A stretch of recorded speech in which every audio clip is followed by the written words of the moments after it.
तो आज हम एक ऐसे परिवार की कहानी को समझने की कोशिश करेंगे जो दो बिल्कुल अलग अलग दुनियाओं में बटा हुआ है।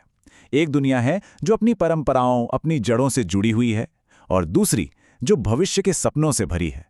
ये एक पड़ताल है उन रिश्तों की जो भूगोल और पीढ़ियों की दूरी की वजह से उलझ गए हैं। कहानी की शुरुआत होती है लंदन में रहने वाली एक छोटी बच्ची के इस मासूम से सवाल से। जरा इन शब्दों पर गौर कीजिए। ये सिर्फ एक बच्ची का सवाल नहीं है, बल्कि उस गहरी खाई को दिखाता है जो दो पीढ़ियों और दो महाद्वीपों के बीच बन गई है।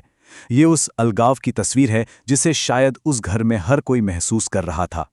तो चलिए मिलते हैं इस कहानी के मुख्य किरदारों से और समझते हैं उनके बीच के तनाव को। एक तरफ है पिता जो कोलकाता में बसे हैं, और दूसरी तरफ है उनका बेटा जो लंदन में अपनी एक अलग दुनिया, अपना भविष्य बनाने में लगा है।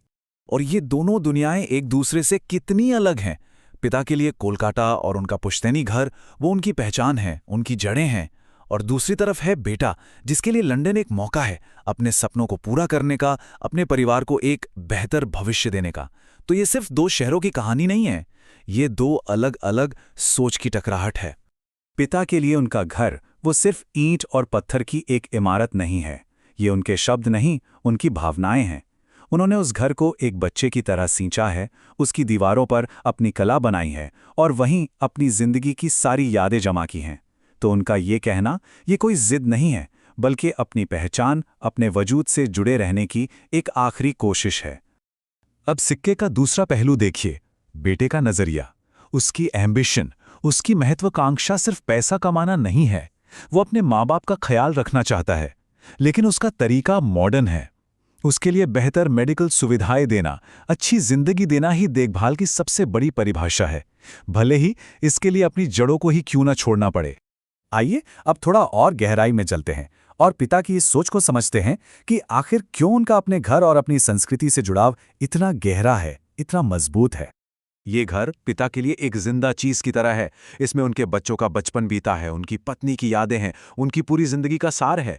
तो ये सिर्फ एक मकान नहीं, बल्कि उनकी विरासत है, उनकी जड़ों का सबसे मजबूत सहारा। और इसे छोड़ना मतलब अपनी आत्मा का एक हिस्सा छोड़ने जैसा है।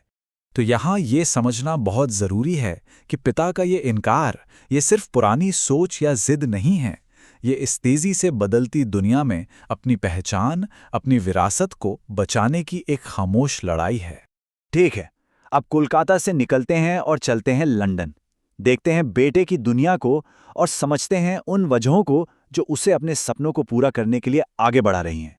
और यही कहानी में एक बहुत बड़ा मोड़ आता है जब बेटे की नौकरी चली जाती है।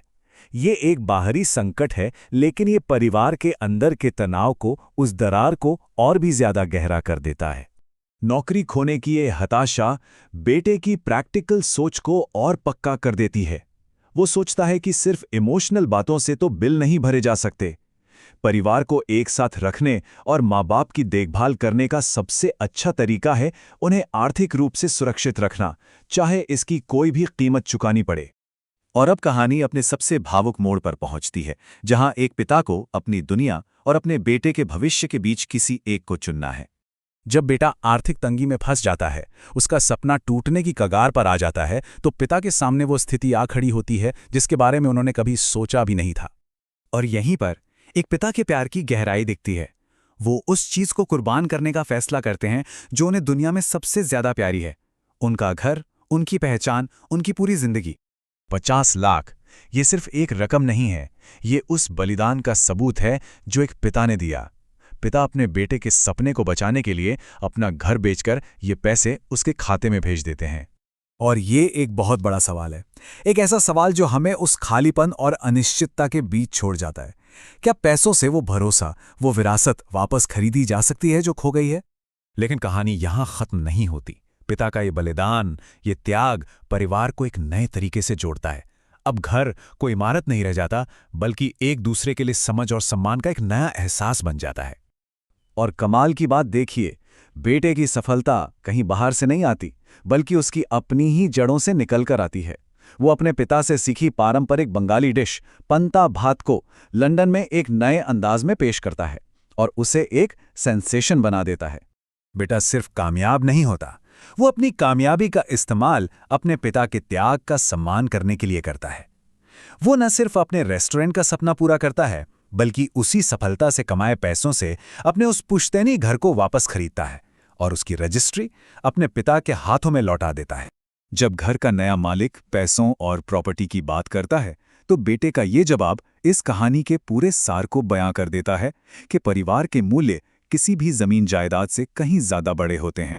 तो आखिर में ये कहानी हमें यही दिखाती है कि भले ही पिता और बेटे के रास्ते अलग थे, देखभाल जताने के तरीके अलग थे, लेकिन दोनों के बीच का जो प्यार था वो एक ही था, और आखिर में वही प्यार हर दूरी को, हर मतभेद को मिटा देता है।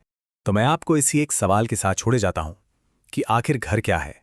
वो जगह जिसे हम बनाते हैं, या वो परिवार जिसके लिए हम उसे बनाते हैं?